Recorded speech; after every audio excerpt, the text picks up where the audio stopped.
All sign po ito ngayon. Ngayon pong reading na to ay para sa lahat.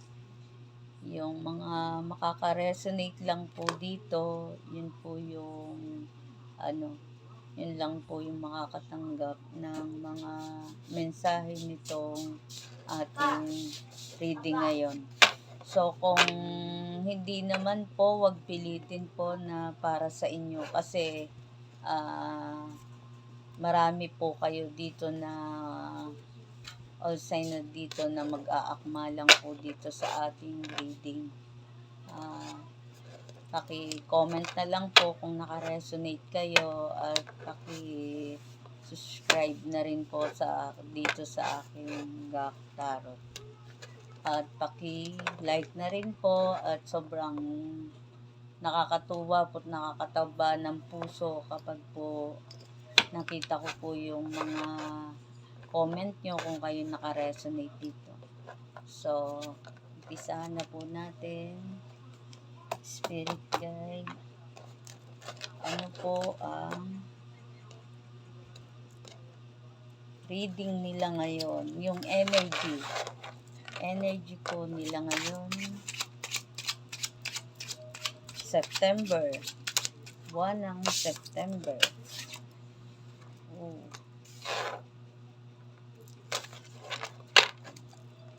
Meron ka dito na mga minamanifest na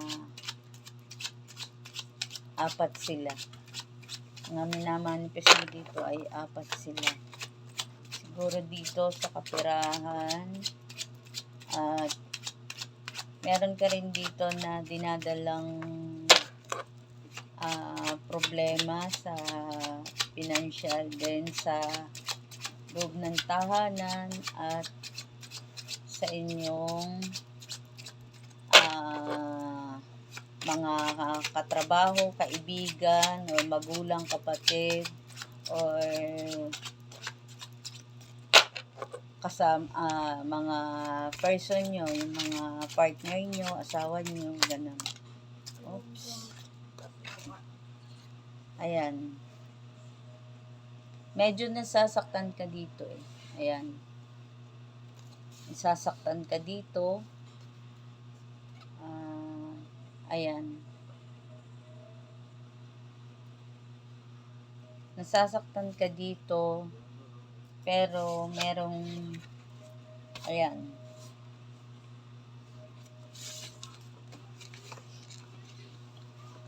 Meron dalawa na tao na siguro katrabaho mo dito or siguro bago mong nakilala. So medyo may paghanga kung siguro single ka or siguro may partner ka na or meron ka ng asawa. Siguro medyo may hanga lang sa'yo. Ayan. Medyo matagal na siya. 8. Heart. Ayan. Ngayong ibig sabihin ito, ngayong buwan na to. Ayan. Na sobrang tagal na nito. Ayan, medyo na-stress ka dito. Na-stress kayo dito. Medyo may kaguluhan ng isip. Hindi ka parang sigurado. Ganon. Parang hindi ka nakakasigurado. Ano ang advice sa'yo? Ano ang advice sa'yo ng ating baraha? Ayan. Ayan, yung may 4 of Swords ka dito. Yun nga. Medyo mabigat. Yung lumabas dito sa atin, ayan. Problema, ayan o. Na 4 of Swords. Ayan. Ano pa? Ano pa ang message? May 9 of Pentacles. Ito yung pinoproblema mo dito ay yung toxic sa'yo, yung kumukuha ng iyong pinapaghirapan. 9 of Pentacles. Meron kang 9 of Pentacles. Na ito ay matagal na. Ayan. May Ace of Cups. Medyo may unexpected na dumating na good news. Unexpected na may dumating na bigay tulong, or siguro pinadalhan ka siguro ng magulang mo o kapatid mo or kaibigan mo, binigyan kanila ng konting tulong sa financial, or meron kang unexpected na biglang dumating. Ayan. May 9 of Swords. Ayan. Mabilisan. May biglang darating, the High Priestess. Ayan. Iba-iba. Marami ka ditong magiging ideya na, ayan o, sobrang daming magiging ideya mo at magiging ano siya, magiging, ayan, lumabas ang Justice. Magiging ano siya dito, magiging makakatulong sa iyong pinoproblema dito sa iyong kaperahan. Ayan. Ayan, may 9 of Swords ka dito. Yang mga mabilisan na desisyon ang gagawin mo dito. Kasi parang dito, nahihirapan ka na dito eh. Dito sa, ayan, may 4 of Swords ka dito. Medyo nahihirapan ka na dyan. Dahil dito, meron kang Justice. Ayan, yun nga, matatapos na yan. Kasi, aaksyonan mo na. May 9 of Swords ka dito, mabilisan. Ayan. Gasing bilis ng takbo ng kabayo yung magiging desisyon mo dyan. Ayan. So, may 9 of Cups. Ayan. Ayan, may mag-aalok sa iyo na bagong trabaho, bagong lugar, or anong sa tawag dito, may bagong bubuksan ka na dadagdag dun sa iyong kung ano man yung pinagkakitaan mo ngayon, yun ay dadagdagan mo, bagong ideya ngayon para makatulong dun sa iyong pinoproblema sa iyong financial. Dahil dito talagang may anxiety ka na dito, nakahiga ka, nakapikit, pero gising yung diwa mo dito. Dito sa 9 of Cups na yon, yung bago na yon na magiging bago mong trabaho, or bagong ideya na ibibigay sa iyo, kasi meron ditong Ace of Cups eh. Ayan, bigay ni universe dito na yung cups mong yan, pupunuan niya yan ng yung mga minamanifest mo dyan. Meron ka dito na 9 of Cups. Yan ay makakatulong sa iyong pamilya. Ayan, makikita mo yon, sobrang saya. Kasi punong-puno yung cups mo dito. Ayan, sobrang saya. Ayan, nakita mo, tumatalon-talon pa yung mga bata dyan. Ayan, sobrang happy mo. Nakataas na nakataas yung kamay mo dyan. May 9 of Cups ka dyan. Ano pa ang energy mo? Energy po. All sign po ito ha. Kung maka-resonate kayo, comment na lang po kayo. At so, i-claim nyo na dito. Spirit guide, ano po ang energy ngayon. Spirit guide, ano po? Ayan. Yun na yung Nine of Swords na yan, yung kikilos ka na nga, yung gasing bilis ng utak mo sa pagdedesisyon mo. Ayan, may Nine of Swords ka dito. Yun lahat ng nagpapahirap sa'yo na sobrang pagod ka na dito. Ang dami-dami mong pagod dito. At ang dami-daming taong nagpapahirap sa'yo dito. At ang dami-dami mong mga sobrang bigat ng mga nagpapahirap sa iyo dito. Ayan, so matatapos na yan. Dahil meron dito na Nine of Swords. Kikilos ka, aaksyonan mo para dyan sa mga pinoproblema mo dyan. Ayan, lumabas. Ayan.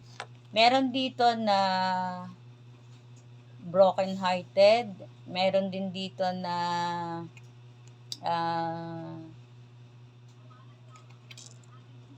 merong siguro dito na siguro naghiwalay kayo dito ng iyong partner or person mo, kung sino man yan.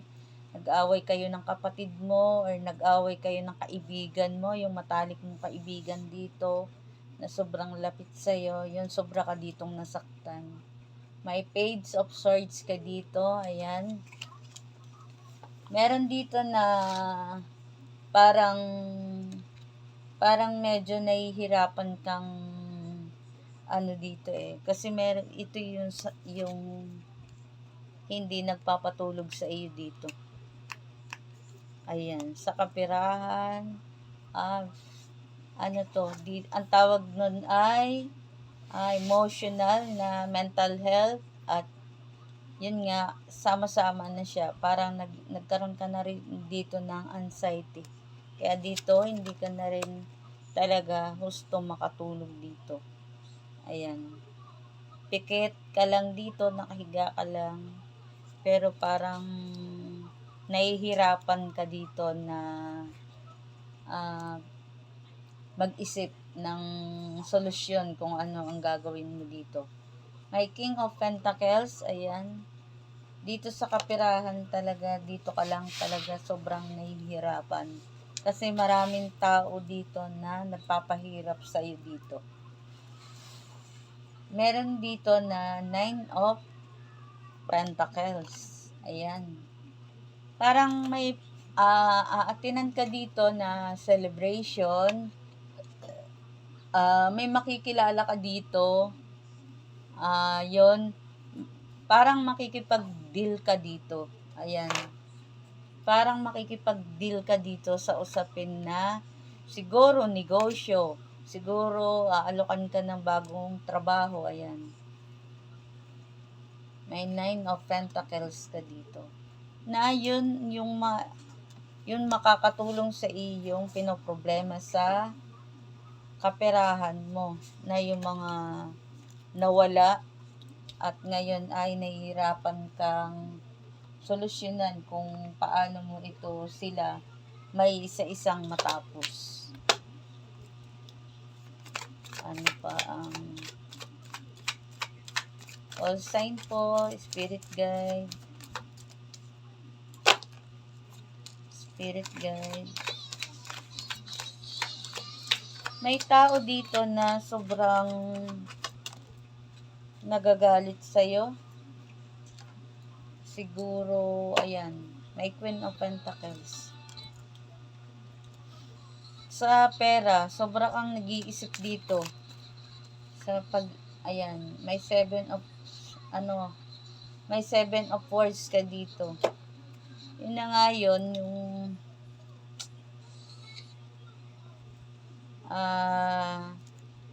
may parating na liwanag dito sa'yo. Ayan. Na sobrang nabibigatan ka. May parating na liwanag sa'yo dito. Ayan. meron talaga na isang tao sa'yo na yung kakaiba yung binibigay niya sa'yo na sakit ng ulo. Ayan. Natatangi talaga siya na iisa. Ayan. Na laging umaano sa ulo mo. Nagpapasakit sa iyong ulo. Dito. Siguro yan, siguro, yung nagiging sakit ng ulo mo dito, siguro sa isang katrabaho, sinisiraan ka, pwede rin na sumasakit ang ulo mo sa iyong staff. Siguro kung ikaw ay isang boss dito, yan, kasi mas mataas ka sa kanya. Siguro, sobrang sakit na ng ulo mo sa kanya dito. Pwede rin naman dito na anak mo siya, yan, kasi mas mataas ka sa kanya. Pwedeng anak mo na yan, sobrang nagpapahirap sa'yo. Kasi merong ano dito parang bad anong tawag dito? May mga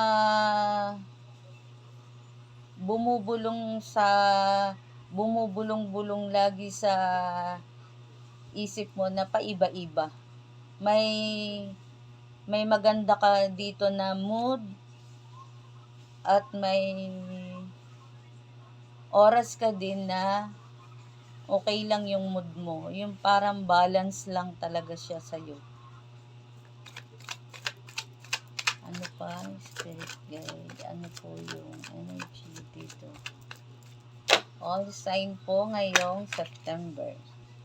Wow! Yun ang pinakalumabas na maganda. The Wheel. Ayan. So, yung matatapos na yung nagpapahirap sa'yo dito. Ayan, magiging happy ang family mo, yung hinihingi mo, magiging magiging kasaganaan ang lumalabas dito dahil dito sa iyong pakikipag-deal dito sa isang taong ito.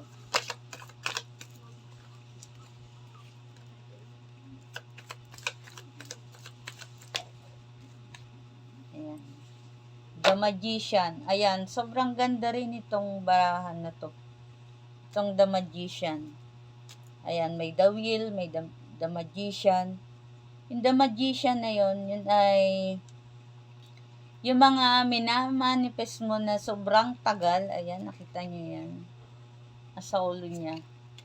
Yung mga minamanifest niya na sobrang pagkatagal-tagal ay ayan, matutugunan. Darating din yung hinihingi mo. Kasi itataas ka ng itataas niyan. Iikot ng iikot yan para sa'yo. Para yan ay makuha mo yung hinihingi mo na maging masaya ang iyong pamilya dito. Ayan. Masagana, maging masaya. Ayan na. May 9 of Cups ka dito. Ano pa ang energy mo? Ano pa ang energy nyo? All sign po. Ayan, lumabas ulit. Sobrang happy. Happy, masagana ang lumabas dito. Ayan. Sobrang happy at ngayong darating na September, October, November, December, ayan, maiiba na siya. Maiiba na yung pag-ikot. Yung pag-ikot sa'yo. Magiging yung hinihingi mo na mga minamanifest mo dito na maging masaya, masaganang pamilya, ayan, ibibigay sa'yo. Ayan no, ang saya-saya ng mga bata naglalaro. So, ayan, may hawak kayo na mga pera dito, kayong dalawa ng partner mo or asawa mo. O ayan, lumabas ulit itong the world. Sobrang ganda. Meron the will, the world. Success. Success yung mga minamanifest nyo dito. Kaya, sobrang happy. Sobrang magiging happy kayo ngayon ngayong September na to hanggang 3 months bago matapos ang ating taon na to. Ayan, magiging success kayo dito. Kaya good luck po yung mga naka-resonate po dito. Good luck po sa inyo. I-claim nyo na po ito. Kasi doble-doble yung mga lumalabas dito sa barahan na to. Ayan. Doble-doble yung lumalabas sa atin. Meron the will at the world. Ayan. So, good luck po sa inyo. Kung maka-resonate lang po kayo dyan, para sa inyo talaga to sa inyo. At ito pag nakita nyo itong video na to, yan, sa inyo talaga to. Kaya good luck po ngayong September na to hanggang December. I-claim nyo na po. Comment na lang po kayo. Thank you po.